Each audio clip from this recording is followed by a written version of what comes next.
Espero que todos vocês estejam chegando.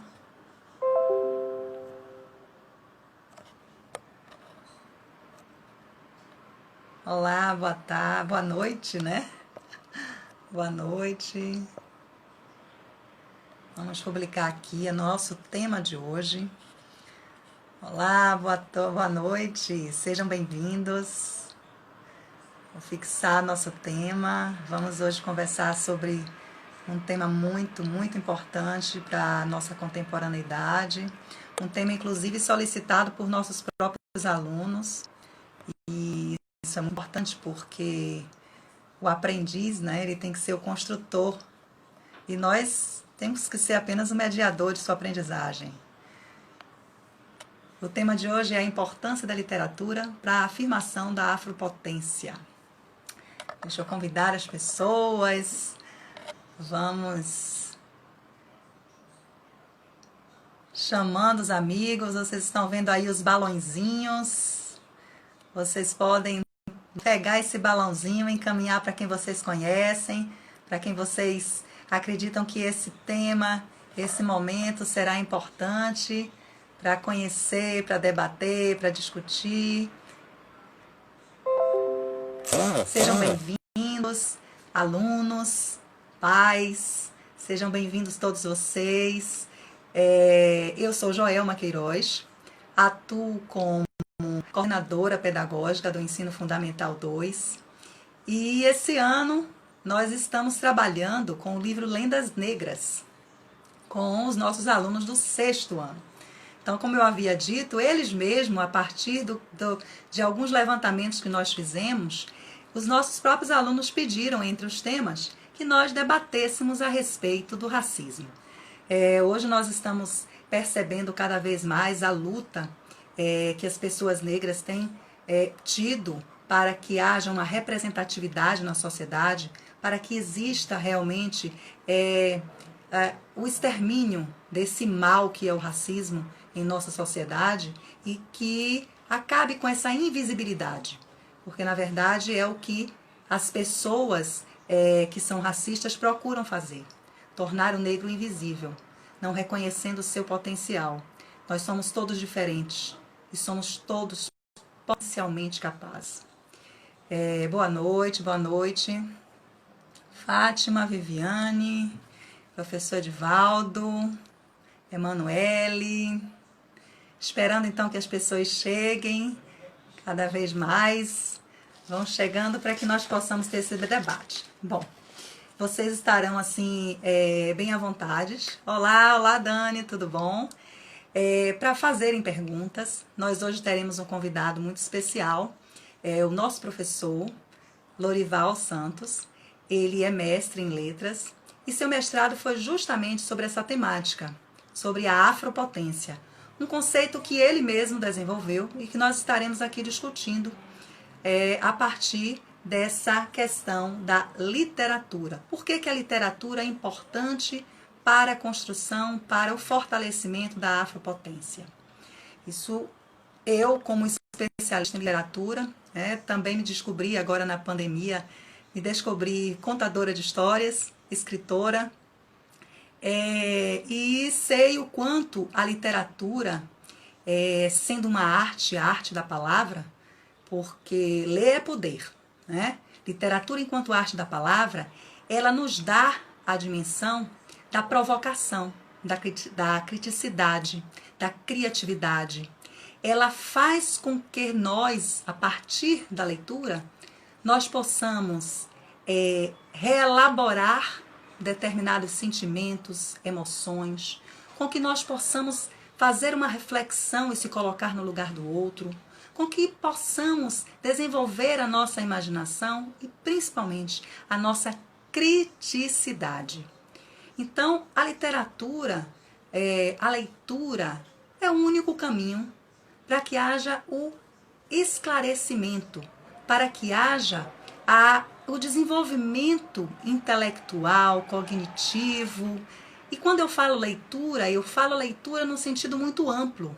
Não é simplesmente a leitura do texto verbal, mas é a leitura não verbal, é a leitura do seu corpo, é a leitura da expressão corporal, é a leitura das diversas artes que nós temos. Então, antes mesmo de convidar o nosso professor que falará conosco hoje aqui a respeito de afropotência e literatura, eu gostaria de que vocês convidassem mais pessoas para entrar aqui na nossa live. Eu estou aqui convidando gente também. E, ao mesmo tempo, que vocês ouvissem uma história que eu tenho para contar. Então, tem alunos aí? Eu gostaria que vocês dissessem: ó, Pro, eu estou aqui. Tem alunos? Alunos do 6º, do 7º, do 8º, do 9º, ou do ensino médio, quem sabe? Ou só são pais, professores? Eu tô vendo aqui Samuel. Mirtes é mãe de aluno. André, Natália. Vamos lá, vão chegando. E assim, para que a gente comece a noite de uma forma diferente, eu vou justamente contar para vocês a história, uma história que foi assim baseada, né, num sentimento da atriz Lupita Nyong'o, que é uma atriz africana, ela nasceu no Quênia e que quando pequena sofreu muito com racismo. E ela escreveu um livro lindíssimo chamado Sulvi. E Sulvi é uma menininha negra, com a pele bem escura, como diz no livro, escura como a cor da meia-noite. E ela faz parte de uma família que cada um tem um tom de pele diferente. Sua mãe tem o tom de pele da cor da aurora. O seu pai tem o tom de pele da cor do crepúsculo. E a sua irmã Mirte tem a cor de pele da cor do meio-dia. Sim, da cor do meio-dia. Então, claro, eles eram diferentes. E ela era a mais negra. Era aquele negro da cor da meia-noite. E, por isso, ela sofria muito. Na escola, enquanto a sua irmã Mirte era chamada de bela, de cor de meio-dia, enquanto ela tinha muitos amigos e ganhava sempre elogios, a Sui era chamada de pretinha, negra, noite, cor da noite. E ela ficava muito triste com isso. Bom, como criança, ela teve algumas ideias, porque ela começou a imaginar que ela poderia mudar a sua cor, porque ela queria se tornar clara. Sim, ela queria ficar mais clara, igual a sua irmã. E ela queria ser elogiada. E ela achava que, para ser considerada bonita, tinha que ser clara. Então ela pegou uma borracha. Ela pegou uma borracha e esfregou tanto que ela chegou a se machucar. E Sui descobriu que não adiantava usar a borracha, porque não apagaria a cor da sua pele, nem iria clareá-la. Enfim, ela teve uma outra ideia. Qual será que foi a ideia da Sulvi? Bom, Sulvi teve a ideia de comer apenas alimentos claros e brilhantes. Acontece que de tanto comer alimentos claros e brilhantes, ela acabou tendo a maior dor de barriga. Isso mesmo. Bom, a Sui ficou imaginando então o que fazer para conseguir mudar a cor da sua pele. Ela foi no quarto da mãe, pegou a maquiagem, base, pó, encheu a pele, ficou toda branquinha. Mas é claro que depois a maquiagem caiu, ela foi tomar banho e voltou a ser linda e negra. Enfim, ela foi para a sua cama dormir. E aí ela rezou e pediu que, por favor, ela conseguisse ter uma pele clara, que ela acordasse e visse a pele igual o raio do sol. Mas ela acordou no dia seguinte do mesmo jeito, igualzinha como ela era. Como ela sofria muito, mas muito com essa situação, ela procurou quem? Ela procurou a mãe, claro, e conversou com a mãe. E disse tudo o que estava sentindo e como ela estava incomodada e triste. E a mãe lhe perguntou: filha, qual o seu nome? Sulve, mamãe. E o que significa sulve? Ah, significa estrela. Então, minha filha, você é o brilho. Você é linda. Você não precisa se preocupar de como os outros a veem. Você deve se olhar no espelho e se perceber linda. Você é linda por dentro e por fora. Bom, a Su foi para a escola e mais uma vez ela foi chamada de negrinha. Ela foi chamada de cor da noite. Ela foi chamada de feia. E então, a Su voltou muito, muito triste. E se perguntando, como eu posso ter brilho com essa cor de pele? Como eu posso ser bonita tendo a cor da meia-noite? Um tom tão escuro na minha pele. Ela foi deitar. E ela teve uma grande surpresa. Sim, essa grande surpresa? Ah, a grande surpresa é que ela foi visitada por uma estrela cadente. E a estrela cadente chegou em seu quarto, em sua janela, e lhe disse, venha, Sui, vamos passear. A Sui, imediatamente, ela subiu na estrela e foi viajando pelo céu. E foi então que a estrela cadente contou-lhe a história de duas irmãs, muito amigas e muito felizes. A noite e a dia. A dia e a noite sempre foram muito amigas, irmãs unidas. Acontece que as pessoas, elas não as tratavam da mesma maneira. A dia era tratada como linda, como bela, radiante. E a noite? A noite é escura, a noite é má, a noite é assustadora. Então, a noite, de tanto ser chamada de assustadora, de má, de escura, de nebulosa, ela resolveu fugir. Sim, fugir. As pessoas começaram a sentir falta da noite. Só tinha a dia. Então, Dia também começou a sentir falta da sua irmã e foi atrás da sua irmã. Ela procurou, até que a encontrou. Sim, ele disse, minha irmã, que saudade de você. Por que você fugiu? Sabem o que a noite respondeu? Querida irmã, eu também senti muito a sua falta. Mas você não tem ideia. Você não consegue imaginar o tamanho do meu sofrimento em ser tão maltratada, ser chamada de feia, ser chamada de assustadora, ser chamada de nebulosa, só porque eu sou escura. A irmã, Dia, respondeu-lhe, realmente, eu não tenho como saber como você se sente, mas eu sei que eu te amo do jeitinho que você é e que todos nós precisamos de você exatamente assim. Com isso, a noite resolveu retornar. E as pessoas reconheceram o quanto a noite era importante. Que a noite precisava, era tão importante que precisava estar ali, refletindo e possibilitando as pessoas a dormir, a sonhar, a guardar seus segredos. Ah, claro. E então, as duas, depois de voltarem a estar juntas, conseguiram transformarem-se. Por quê?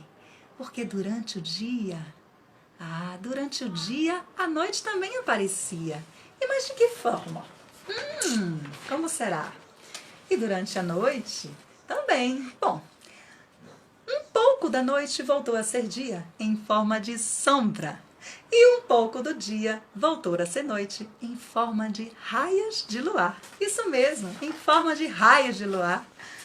Daquele dia em diante, elas se mantiveram inseparáveis. Prometeram valorizar o brilho que existia nas duas e não se importar com o que as pessoas dissessem ou pensassem delas. Bom, uma das estrelas informou o seguinte: precisamos das duas. O brilho mais intenso da luz do dia e a cor mais profunda da escuridão da noite, e de todos os tons existentes entre elas, porque juntas elas fazem com que o mundo seja o que conhecemos. Luz e escuridão, força e beleza. Sim, na manhã seguinte, claro, depois de ter passado por essa experiência, Suvi acordou radiante. Ela não se esconderia nunca mais, porque agora ela sabia que o mundo era o seu lugar, que era absolutamente linda, uma verdadeira estrela. Sim, e que seu brilho estava cada vez mais forte, que o seu tom de pele escura era belo e cheia de brilho. Pois acontece que ela descobriu realmente que ela era linda por dentro e por fora. Bom, essa é uma das histórias que nós podemos utilizar dentro da educação afrocentrada e mostra com muita sensibilidade como uma criança cresce sentindo a dor do que é essa maldade chamada racismo. O racismo estrutural que se instalou em muitos países, inclusive em nosso Brasil, com uma cultura afro-brasileira, com toda a influência que nós tivemos dos africanos que foram escravizados em nosso país, e que infelizmente até hoje ele existe. Então, para discutir essa temática e falar da importância da literatura para a construção da afropotência e conhecermos a afropotência, nós vamos agora conversar aqui com o nosso querido Lourival. Vamos lá chamar Louri.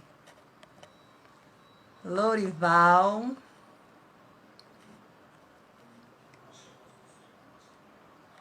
Cadê você? Estamos aqui para te ver, Lourival.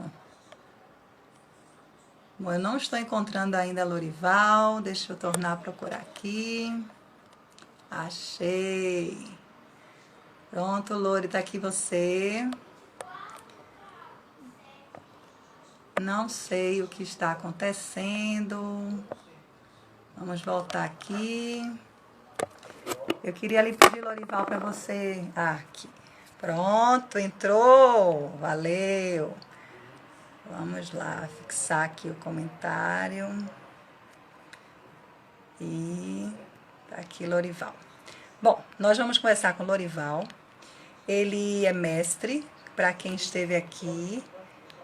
O que é que está acontecendo, Lori? Que está ficando vermelho e a gente não consegue agora fixar. Pronto. E assim, Lourival... tem uma experiência, ele aí chegou. Oi, oi, boa noite. Tudo bom? Tudo Estava aqui ótimo. contando a história da SUV e vou contar um pouquinho também aqui da sua história, né? Ok. Claro que você vai se apresentar, mas Lourival é nosso professor, professor das redes, tanto rede privada quanto rede municipal, já foi professor também do Estado, mestre em letras, e desenvolveu o tema, como eu estava comentando com vocês, sobre afropotência.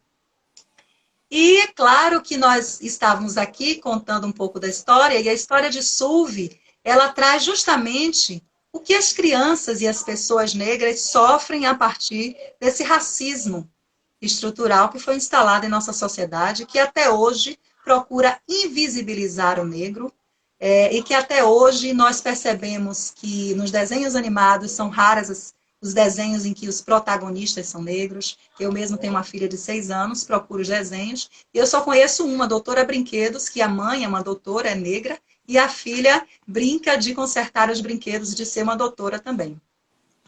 Nós procuramos os livros. Então, eu, como uma contadora de história, como escritora agora também, tenho sempre essa proposta de educação afrocentrada e fico procurando, né, livros como As Lendas de Dandara, de Jari de Arraes, Sinto que Sinto, de Lázaro Ramos, Lili, a Rainha das Escolhas, de Elisa Lucinda, e muitas outras, As Mulheres Abayomi. Só me diz por que temos cor de pele tão diferentes. Então, existe hoje uma série, ó, Meu Crespo é de Rainha, né? A Lua Cheia de Vento, Amora, Eu sou uma consumidora, as 12 dançarinas, a Princesas Dançarinas, a Lica, que conta a história de Luiz Gama. Então, assim, nós temos uns referenciais muito fortes de personalidades negras na literatura brasileira, não é mesmo?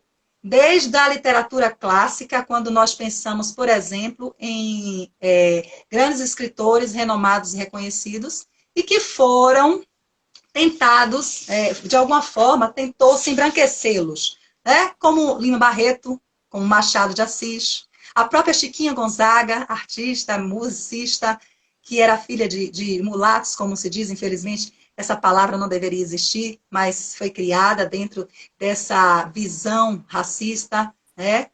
E aí eu queria ouvir um pouco de você a respeito dessa construção que você foi realizando a respeito do conceito de afropotência. As pessoas devem estar super curiosas em saber o que é afropotência, como você chegou a esse conceito de afropotência. Ok. Boa noite a todos, a todas. É um prazer estar aqui, né, dialogando com vocês e dizer da minha felicidade em a gente estar falando desse assunto, porque, antes de mais nada, a gente ainda preserva muito, né, desse legado histórico perverso que é o racismo, essa superestrutura que se reinventa a cada dia. E aí eu começaria dizendo o seguinte: representatividade importa. Então, se representatividade importa, esses livros sobre os quais você falou, João, e inclusive leu, né, o da Lupita Nyong'o, é interessante porque aí é uma oportunidade de os nossos alunos se verem refletidos nesses personagens, né, que são construídos por autores como, por exemplo, você falou Lázaro Ramos, Emicida, Mel Adum, né, que inclusive é daqui da Bahia, embora tenha nascido nos Estados Unidos, ela vive lá e aqui porque a mãe dela é daqui de Salvador. Então, assim, esse termo afropotência foi um termo que surgiu na minha dissertação de mestrado, né? Eu sempre gosto muito de dizer que foi até de uma forma natural, espontânea. Eu não tive a intenção de criar esse termo, porque eu fui construindo a minha dissertação de mestrado com os meus alunos. É um trabalho que nós chamamos de pesquisa etnográfica, um memorial de formação em que eu e os meus alunos nos formamos, né? Então, eu estava ali dividindo com eles algumas questões, e de um modo geral são questões que atravessavam essa comunidade, a comunidade da Escola Municipal Cidade de Jequié, e daí surge essa expressão afropotência, que é uma forma de acionar, de fazer agir, entrar em ação, né, saberes afrocentrados, né, por esses sujeitos autônomos, conscientes de seus potenciais, de seus direitos e dispostos a reagir contra essa superestrutura que nós chamamos de racismo. Então, quando eu vejo aí, né, a personagem do livro da Lupita, né, tendo toda essa jornada para a descoberta da própria identidade, isso é o que eu chamo de afropotência, né? Essa força que está ali latente e que precisa vir à tona, porque isso representa, né, cidadania, representa dignidade, representa liberdade. E aí, como a própria Angela Davis comenta, assim, não basta não ser racista, é preciso ser antirracista. E para isso nós precisamos pensar em ações, né, individuais e ações coletivas que venham a combater essa invisibilidade, essa tentativa de visibilidade. Nós temos hoje Conceição Evaristo, nós temos a Djamila Ribeiro, a Lélia Gonzalez, a Cristiane Sobral. Nós temos tantas escritoras que falam sobre e traz essa questão da escrevivência, né, que a própria Conceição Evaristo ela criou o termo para expressar o como ela escreve de si mesma, de sua própria vivência, não é isso? E nós não valorizamos essas nossas autoras, não consumimos. Nós não vemos hoje ainda, dentro da realidade de uma novela, uma minissérie, um filme, voltado com protagonistas negros. Nós tivemos agora um início de um programa, né, que vem a colocar, dar espaço ao negro para falar sobre as suas vivências e debater a temática, mas como a literatura e o consumo desses livros vai fazer com que possamos desenvolver esse letramento, né? Porque o que você traz a respeito da afropotência é uma atitude de letramento crítico, né? E de que forma você trabalha esse desenvolvimento do letramento crítico? Ok, ok. É interessante a sua pergunta, porque, na verdade, e você já citou muito bem aí a Angela Davis, né? Que não basta não ser racista, é necessário ser antirracista. É exatamente essa percepção de que o racismo é um problema de toda a sociedade, né? E aí a literatura, essa palavra encantada, ela tem vários poderes, várias funções, e uma delas é a função que a gente chamaria de político-social, né? Que vai no sentido dessa, digamos assim, denúncia, dessa reflexão sobre temas tão caros, tão necessários à sociedade como um todo.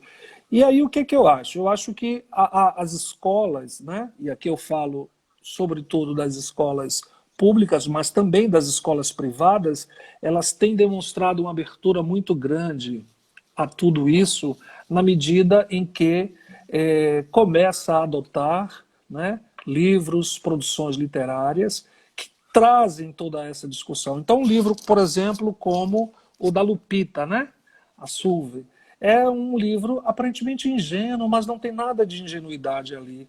Né? Há uma busca de uma identidade que serviria para qualquer pessoa, mas, sobretudo, para uma criança, né, que se vê forçada a mudar o seu aspecto externo por conta de cobranças, por conta de olhares treinados daquilo que seria beleza, né, daquilo que seria dignidade humana.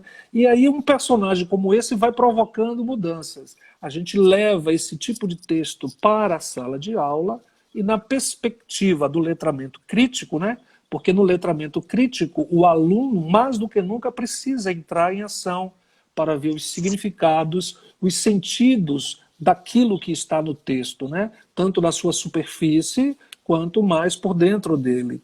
Então, não é uma postura única e exclusiva do professor, muito pelo contrário, porque para ser letramento crítico é necessário que o aluno se ponha em ação. Né?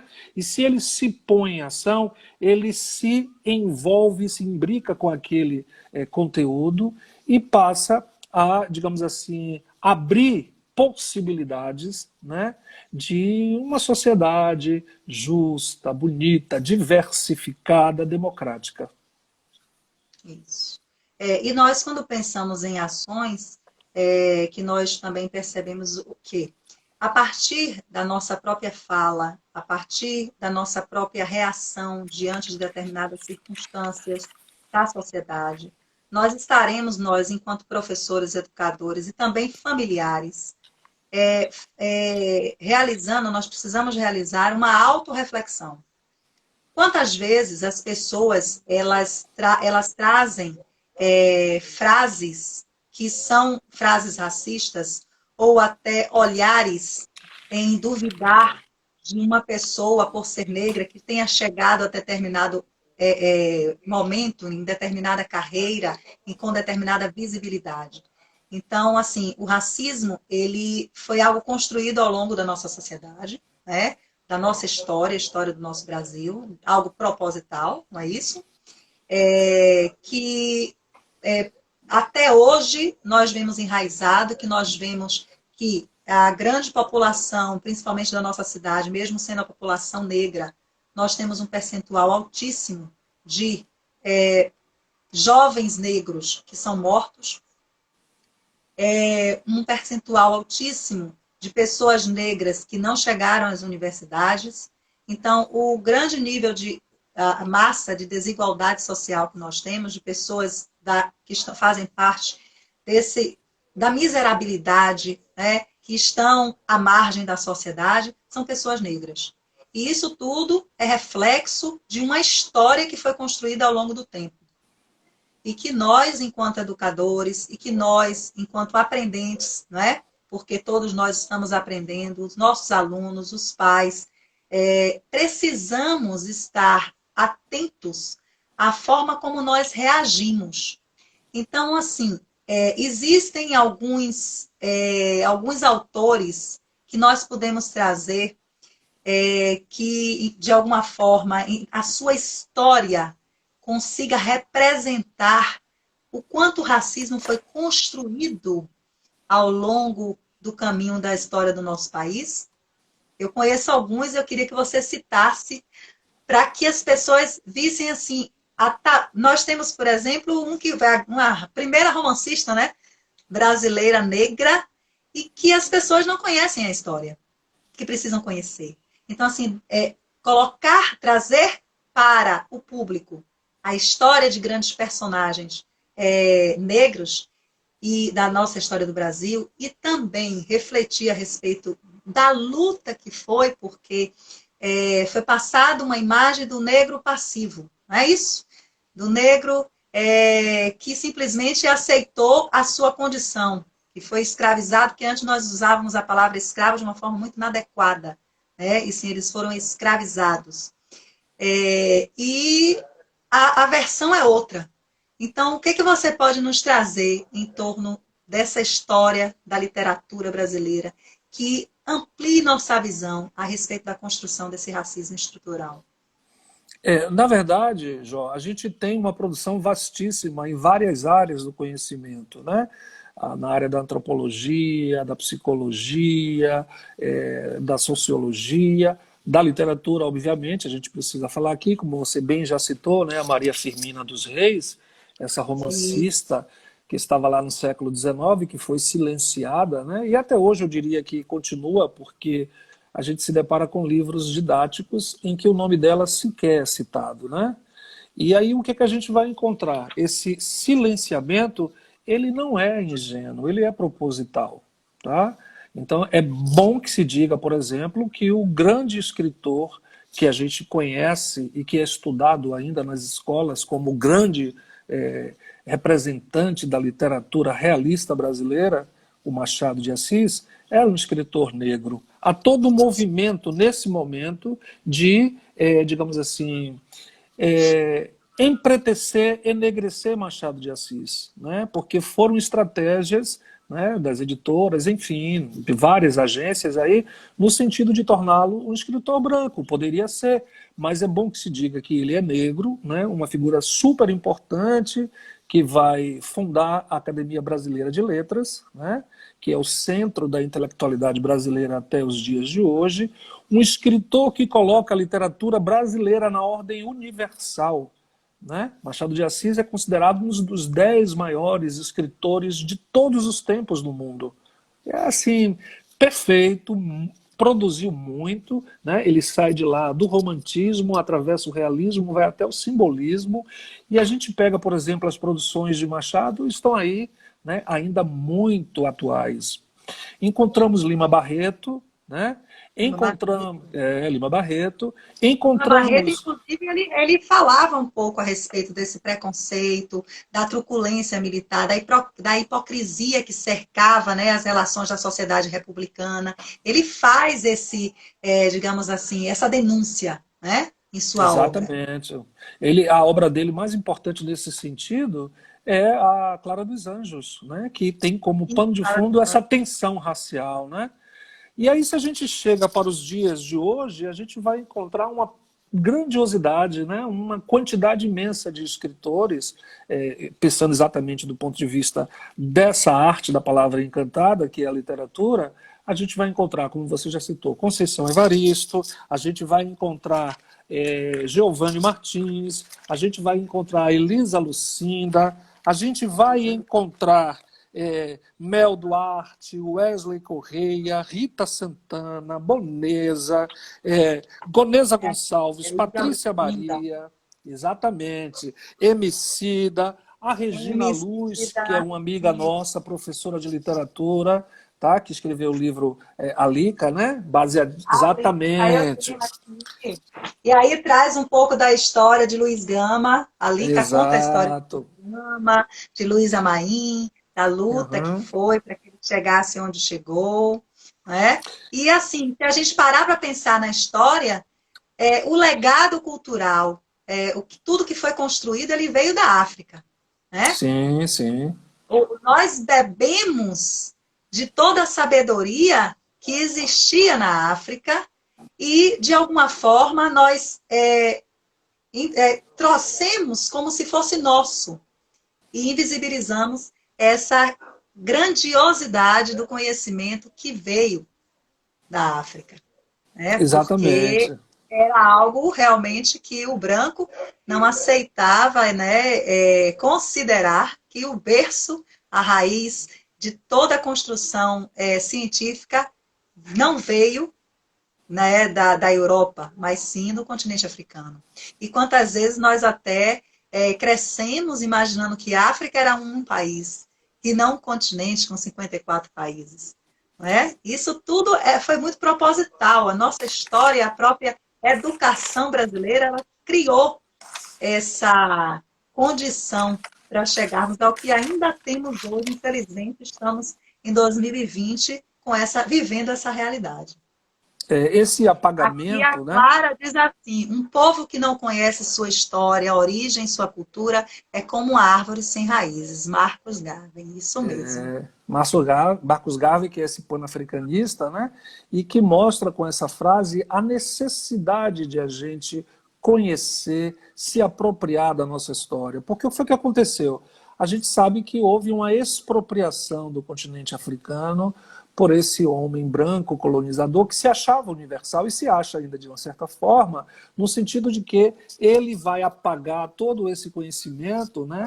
Esse patrimônio de conhecimentos africano e dizer que é seu, né? E aí o que as universidades, as escolas vão fazer? Vão contribuir com tudo isso. A gente vai para as escolas e aí a gente pensa, começa a estudar inclusive a Europa, né, como um velho continente, a filosofia, e esquece, por exemplo, que as primeiras universidades do mundo nasceram na África, tem toda uma produção riquíssima, diversa, e que isso foi apagado. Né? Então, por exemplo, se a gente estuda os filósofos africanos, a gente vai encontrar tudo isso que os filósofos gregos, romanos fizeram e que eles não deram nome, não deram, né, o que diríamos assim hoje, direitos autorais. Autorais. Tá? Isso é o Isso. que Sueli Carneiro chama de epistemicídio, que é o apagamento desse conhecimento. Né? Então, assim, é importante levar isso para a sala de aula, porque os nossos alunos precisam compreender a importância desse continente. A gente poderia, inclusive, falar de Áfricas, e não só de Isso. África, porque é uma diversidade tão grande. E aí, no caso da literatura, a gente vai encontrar essa figura importantíssima, que são os griots. Né? Os Os griots, eles griots. são contadores de histórias, são conselheiros dos reis, eles trazem tradições, trazem ensinamentos, que sem eles, com certeza, tudo isso não teria acontecido. Né? Teria acontecido, porque foi a história oral, a literatura oral sendo transmitida de gerações em gerações, para que nós conhecêssemos essa história. Né? E os griots, assim, na verdade, a literatura e a contação de histórias é algo que vem desde os primórdios da humanidade, com os griots, com as epopeias. Se nós pensarmos, inclusive, nos provérbios de Salomão, se nós pensarmos nas parábolas, Jesus nos falava por parábolas. Então, a Uhum. literatura sempre existiu. E a literatura oral, no caso dos griots, foi quem garantiu a perpetuação dessa cultura, né? O conhecimento hoje dessa cultura. Aqui tem Campegelege Munanga. Não é isso? Estou falando É, direito? Campegelege Munanga. Cabenguele Munanga. Cabenguele Munanga. O Brasil considera-se um país que supõe uma democracia racial. Entretanto, essa pseudovisão está enraizada numa visão errônea que a sociedade tem de olhar para outros países. Realmente, essa questão assim muito forte, não é? Porque nós não vivemos realmente num país, numa democracia racial. Quando eu fiz algumas lives discutindo justamente a questão do racismo estrutural com artistas, professores, e nós, conversando mesmo com a Patrícia Ramos, que hoje está apresentando o Conversa Preta, na Uhum. TV Bahia, ela hoje mora nos Estados Unidos, na Califórnia, e ela falando justamente isso. Lá você sabe quem é racista e quem não é. Então basta olhar e eles se assumem enquanto racista. Aqui no Brasil, infelizmente, isso é algo que está enraizado e que é velado, que é algo que está nas entrelinhas. Então, o quanto é importante também a gente fazer essa autorregulação e se reconhecer, né, enquanto racista, porque nós viemos de uma educação racista, para que nós possamos refletir essa ação e mudar esse nosso comportamento e deixar de reproduzir determinadas ações para não criarmos mais crianças racistas, né? Não criarmos jovens racistas. E então nós precisamos, de fato, ter essa visão mais crítica da nossa ação. Infelizmente, nós estamos nessa pseudovisão, né, de que existe uma democracia racial, mas aí eu acho que eu acabei falando, eu quero que você também fale sobre Uhum. essa sinalização tão importante que foi a contribuição do professor Edivaldo. Professor Edivaldo, professor de língua portuguesa, um amigo, fez um trabalho belíssimo também no mestrado sobre o ILEAE, né, que é essa agência de Uhum. letramento racial. Jó, seria interessante que a gente falasse em duas coisas. Primeiro, existe o letramento crítico, né, que é exatamente essa ação voltada para o desvendar do texto numa perspectiva que venha do aluno, né, e não que saia do professor, e também o letramento racial, essa expressão que foi trazida para o Brasil através de uma professora chamada Aparecida de Jesus Ferreira, né? E mais anteriormente a ela, havia uma afro-americana chamada Frances Windance Twine. Então, é ela que cunha essa expressão letramento racial, que nada mais é do que uma educação antirracista. Tá? O Sim. professor Hélio Santos, ele costuma dizer que o dia mais longo da história do Brasil é o dia 14 de maio. E é verdade, porque o que aconteceu? Houve, né, a dita abolição da escravatura no dia 13 de maio, mas você não consegue conferir, né, liberdade a um povo sem lhe dar condição de vida digna. Né? Então, esses indivíduos foram jogados ao relento, sem perspectiva de habitação, de educação, de alimentação, de sobrevivência de um modo geral. E aí a gente vai perceber que a falácia da democracia racial se estende até hoje. Porque se há uma miséria, uma pobreza, uma desigualdade tão grande nesse país, ela é negra e ela foi historicamente construída. Tá? Então, assim, a conversa da democracia racial, usando um termo bem popular, é conversa para boi dormir. Né? Não existe democracia sem liberdade de todos. E o povo negro não está liberto. Quando a gente pensa nesse contexto de pandemia, por exemplo, né, e verifica que quase 80% dos que morreram são negros. E isso não acontece somente aqui no Brasil. Nos Estados Unidos a condição é muito semelhante. Muito Semelhante. semelhante. Né? Então, assim, essa estrutura colonial, né, chamada de racismo, ela é muito forte e ela exige de toda a sociedade uma ação, né, coletiva no intuito de enfrentá-la, né, enfim, né, de pôr fim a ela. Isso, exatamente. Uma estrutura doentia, é algo que a gente percebe assim, o racismo é uma doença que está enraizado nas veias das pessoas, que precisa ser combatido. A gente percebe hoje um movimento negro muito forte, a juventude seguindo em frente. Eu que hoje, assim, vivo muito nas redes sociais, com o Instagram, com o YouTube, percebo os grupos voltados para a questão dos escritores negros, da própria educação afrocentrada, criando crianças negras, e todo um trabalho político voltado para essa resistência, esse combate ao racismo. Só que nós não vemos, por outro lado, uma ação política governamental que dê a condição da reparação. Ultimamente, houve inclusive a discussão da questão das cotas, que estava se retirando, querendo se retirar as cotas para a pós-graduação. Agora, e muitas pessoas hoje ainda se questionam para que cotas, né? Como fazer a reparação social? Nós passamos uns 300, né, digamos, quase 300 anos, né?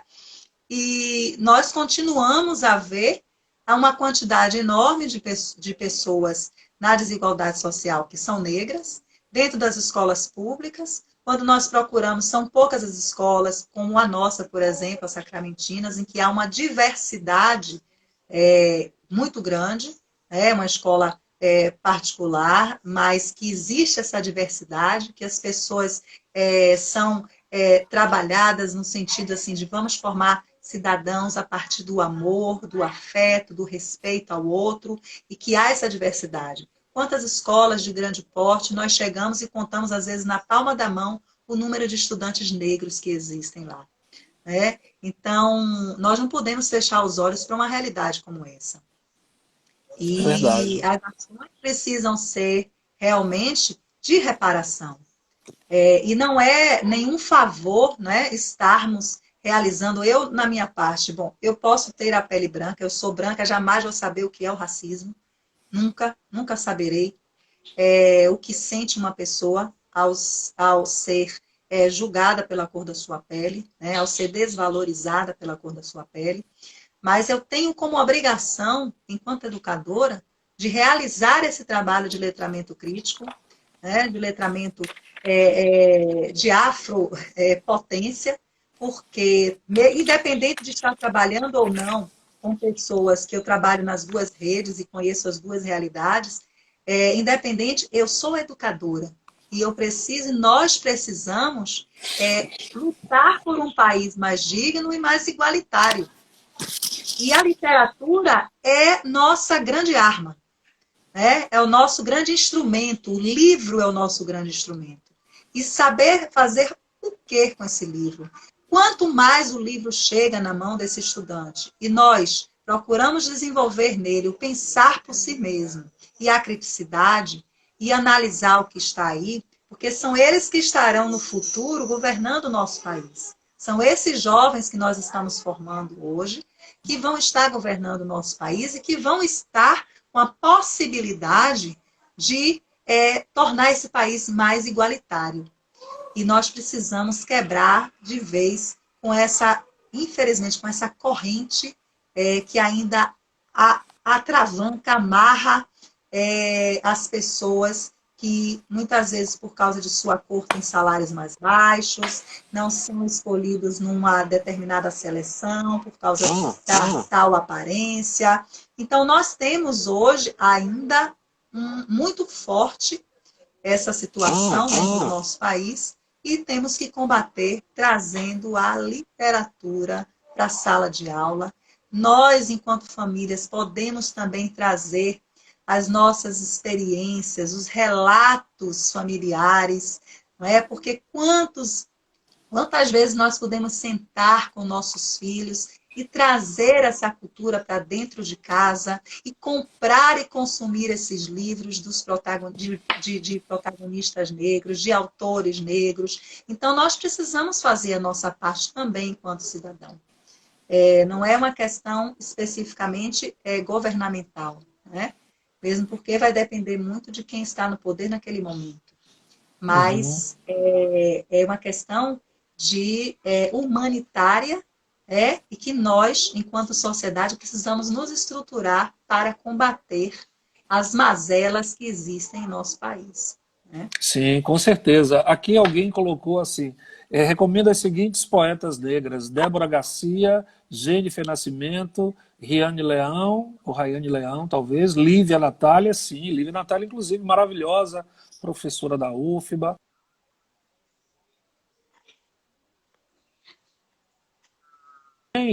Que a gente precisa estabelecer essas rodas de conversa dentro de casa, em todos os ambientes, né?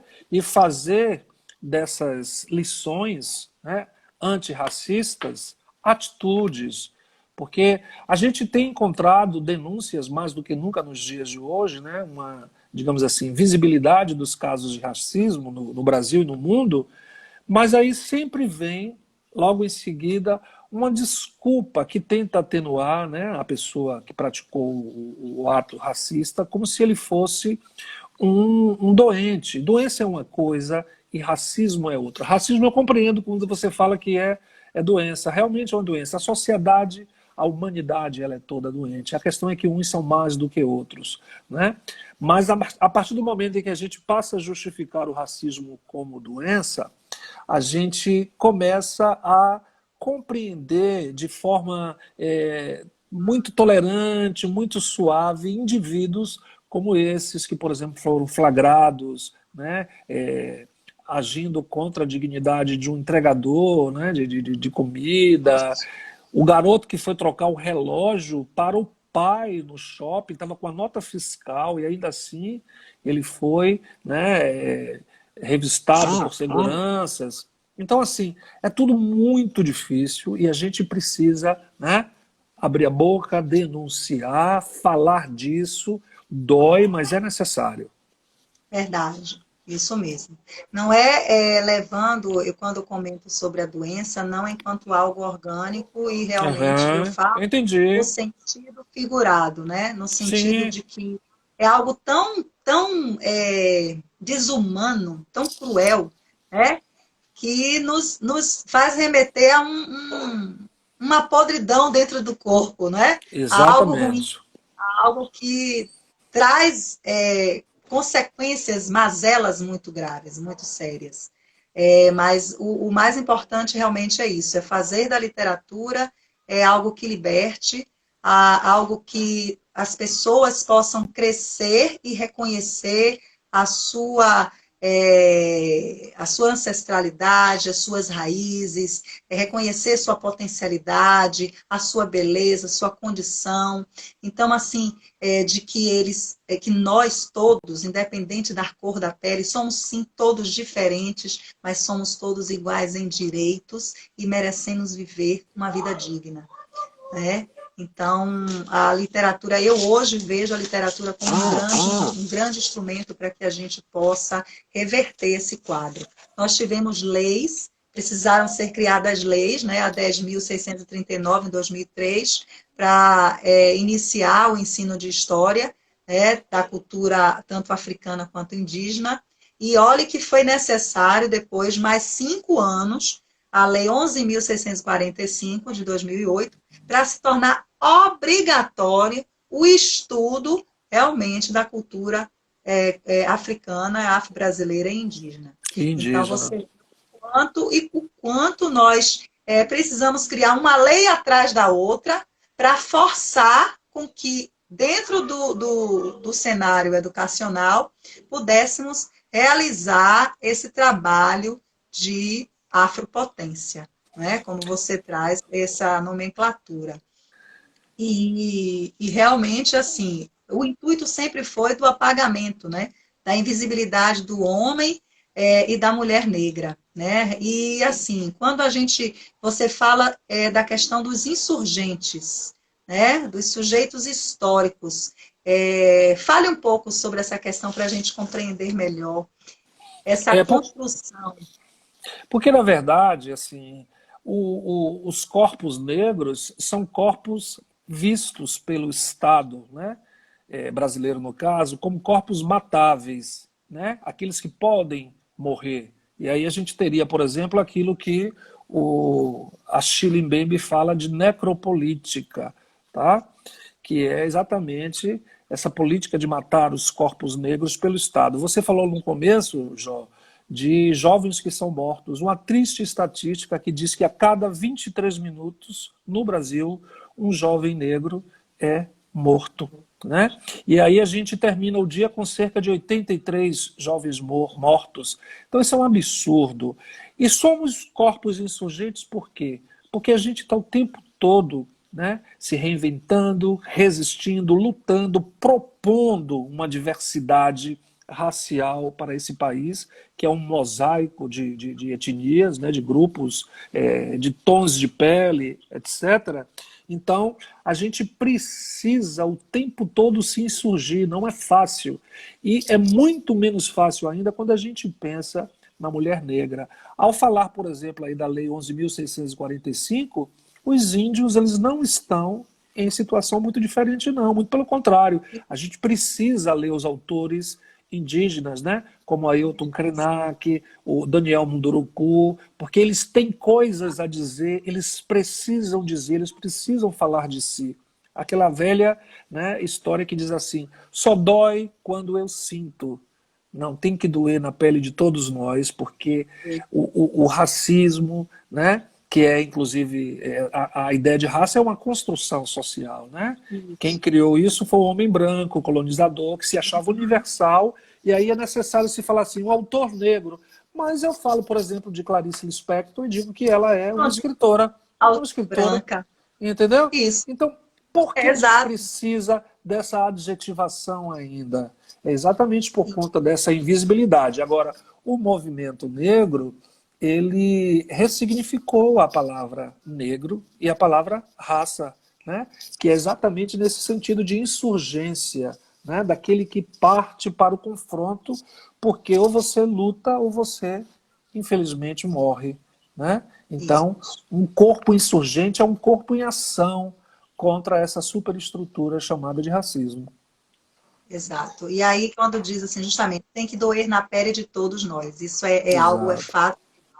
E enquanto nós não estivermos realizando uma educação humanista, no sentido de realmente desenvolver a capacidade do homem em sentir a dor do outro, em ver o outro em si mesmo, em se reconhecer enquanto um ser sensível, em perceber que todos nós temos sentimentos, temos sonhos, temos potencial, que somos capazes, que temos que nos unir, nós não conseguiremos exterminar essa desigualdade, né?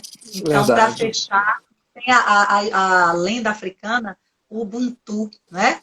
Que conta-se justamente que um antropólogo chega em uma comunidade africana e, para conhecer um pouco os costumes daquele povo, ele propõe a brincadeira com as crianças. Então, ele coloca uma cesta cheia de frutas embaixo de uma árvore e diz assim: olha, quem chegar primeiro vai ficar com a cesta toda para chupar as frutas. E aí, quando ele dá o sinal, acontece algo inusitado. As crianças correm todas de mãos dadas em direção à cesta. Bom, assim elas chegam juntas, dividem igualmente as frutas e podem degustar aquelas frutas saborosas. E o antropólogo ficou bastante intrigado e perguntou: por que vocês correram juntos? Se apenas um poderia ter ganho todas as frutas? Então, uma das crianças responde: Ubuntu! Como um de nós poderia ficar feliz enquanto os outros estivessem tristes? Então, gente, é isso que a gente precisa trabalhar. É essa educação que nós precisamos disseminar no mundo. Ubuntu. Né? Que nós Exato. consigamos encontrar essa união, essa igualdade social dentro do nosso país, dentro do nosso mundo. Né? Tudo depende realmente da luta, da luta. Essa palavra que significa eu sou porque nós somos, né? Essa ideia de Isso, eu sou o que nós coletividade, somos.